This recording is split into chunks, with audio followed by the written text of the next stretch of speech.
My name is Vincent Diomede, and I was electrician's mate second class. I joined the Navy. I enlisted when I was 18 years old. And when I enlisted in the Navy, I had to go to Newark for physical, and Newark had a program at that time that if juvenile delinquents were brought to court, they either joined the service or went to jail. So Newark, in its great knowledge, turned around and made a special company from Newark with all these juvenile delinquents and me. So I was in a special company from Newark to go to boot camp to Bainbridge, Maryland.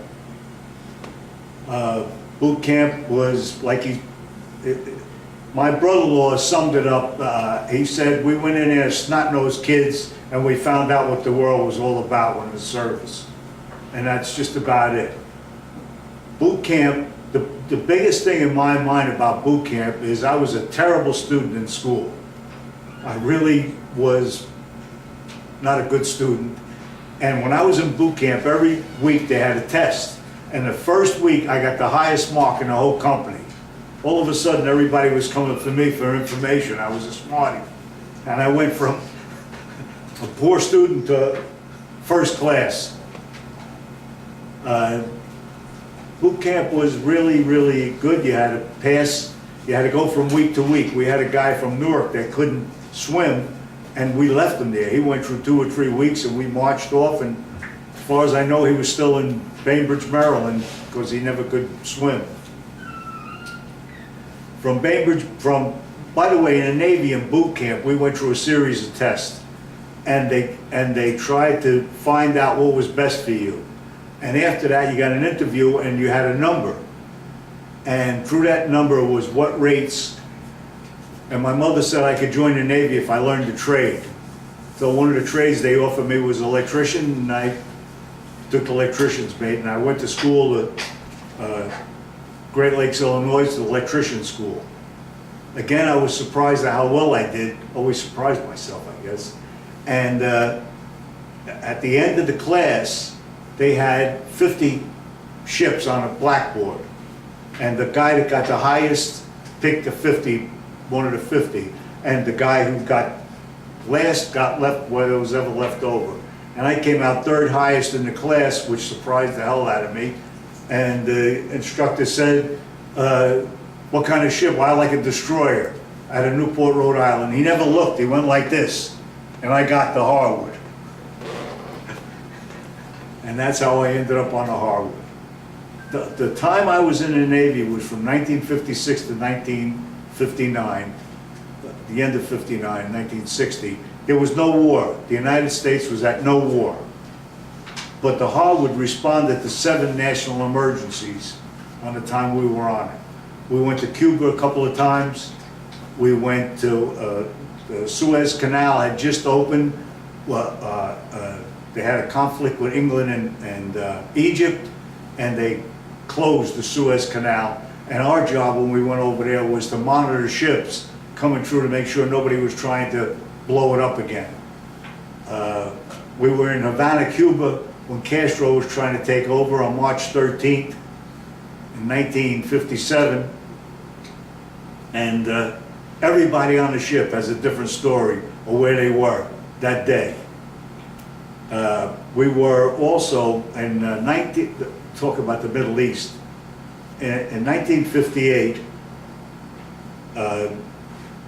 Syria decided to invade Lebanon, and President Eisenhower sent the 6th Fleet to Europe. We were in dry dock in Boston, and they flooded that dry dock, and we loaded stores, and we will cross the Atlantic in 4 days.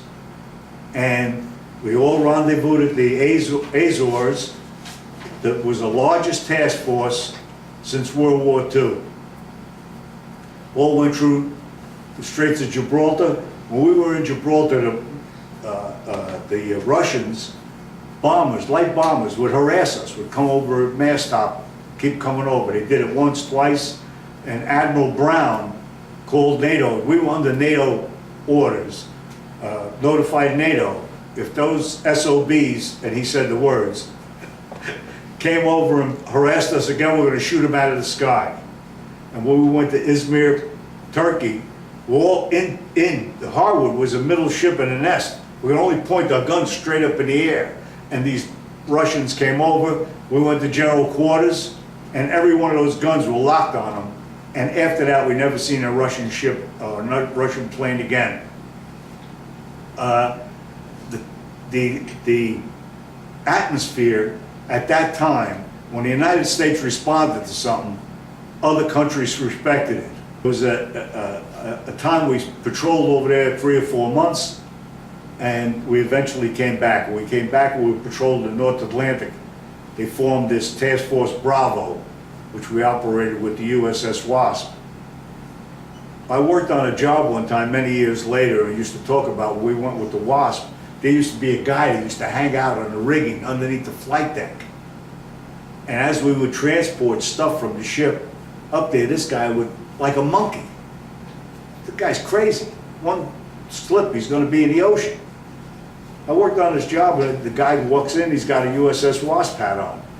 He was on the Wasp? Yeah, I said, I know the Wasp. We were Task Force Bravo. We used to operate. There was this crazy guy used to hang out. That was me, he says. That was me. When them stores used to come up, I had the first choice. I used to throw in a private stock.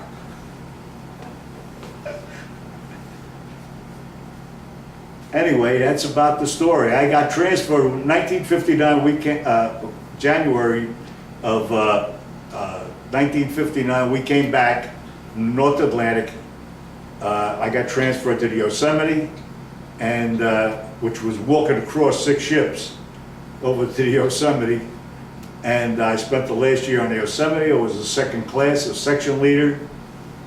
And she took a Mediterranean tour, which was like a pleasure cruise. We hit like 15 ports. After that, I came home.